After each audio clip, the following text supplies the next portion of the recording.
ಪಕ್ಕದ ಮನೆಯವಳು ಹೇಳ್ತಿದ್ಲು ಅವಳ ಗಂಡ ಅವಳನ್ನ ಯಾವತ್ತು ಹೆಸರಿಟ್ಟೆ ಕರೆದಿಲ್ವಂತೆ. ಯಾವಾಗ್ಲೂ ಚಿನ್ನು ಮುದ್ದು ಬಂಗಾರ ಅಂತಾನೆ ಕರೆಯದಂತೆ. ನೀನು ಇದ್ಯಾ? ನೆನೆ ಸಂಜೆ ಅವಳ ಗಂಡ ಬಾರಲ್ಲಿ ಸಿಕ್ಕಿದ್ದ.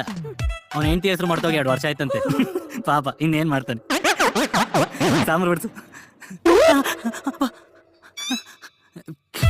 ಮತ್ತೆ ನಿಂಗ್ ತುಂಬಾ ಬೋರ್ ಆಗ್ತಿದೆ ಅನ್ಕೋ. ಏನ್ ಮಾಡ್ತೀಯಾ ಹೇಳು? ಏನ್ ಮಾಡ್ಬೇಕು?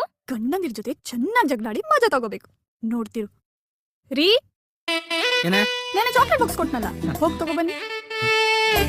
ಏಯ್ ಅದನ್ನ ಮಾತ್ರ ಅಂತಾರಲ್ಲ. ಮರ್ಯಾದಿಂದ ಹೇಳ್ತಾ ಇದೀನಿ, ಹೋಗ್ ತಗೊಂಬಾ. ಏಯ್ ಏನೇ ಇದು? ಚಾಕ್ಲೇಟ್ ಬಾಕ್ಸ್ ತಂದಿಲ್ಲ ಅಂದ್ರೆ ಇದೆ ಅವನಿಗೆ. ಅಕಸ್ಮಾತ್ ತಂದ್ರೆ ತೊಂದ್ರು ಇದೆ ಅವನಿಗೆ. ಅದೇಂಗೆ? ರೀ ಚಾಕ್ಲೇಟ್ ತಿಂದು ತಿಂದು ನಂಗೆ ಶುಗರ್ ಜಾಸ್ತಿ ಆಗಿದೆ. ಈ ಬಾಕ್ಸ್ ನಂಗೆ ಯಾವ್ದೇ ಕಾರಣಕ್ಕೂ ಕೈಗೆ ಸಿಗ್ಬಾರ್ದು. ಹಂಗ್ ಬಚ್ಚಿಟ್ಬಿಡಿ.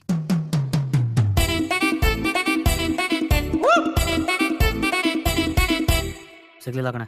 ಸಿಗ್ಲಿಲ್ವಾ? ಹೆಂಡತಿದೊಂದು ಸಣ್ಣ ಆಸೆ ಚಾಕ್ಲೇಟ್ ಕೊಡ್ಸೋ ಯೋಗ್ಯತೆ ಇಲ್ಲ ನನಗೆ. ಗಂಡನ ನೀನು ಗಂಡು ಪಿಂಡ, ನಿಂಗೆಲ್ಲ ಹೆಂಡತಿ ಆಗ್ಬೇಕು.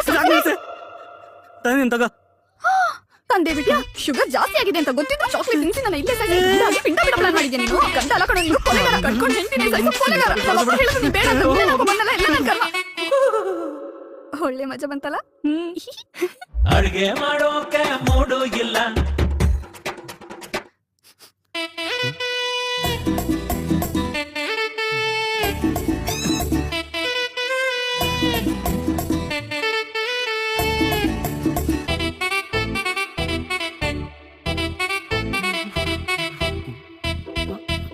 ನಂಗೆ ಆಗ್ಲೇ ಎಲ್ಲೋ ಎತ್ತಿಸ್ತಲ್ಲ, ಇಲ್ಲೇ ಎಲ್ಲೋ ಬಿದ್ದಿರುತ್ತೆ. ಆಯ್ಕೊಂಡು ತಿನ್ನು. ಜಾಸ್ತಿ ನೋಡ್ಬೇಡ, ಪಲ್ಯನೂ ಸಿದೋಗುತ್ತೆ.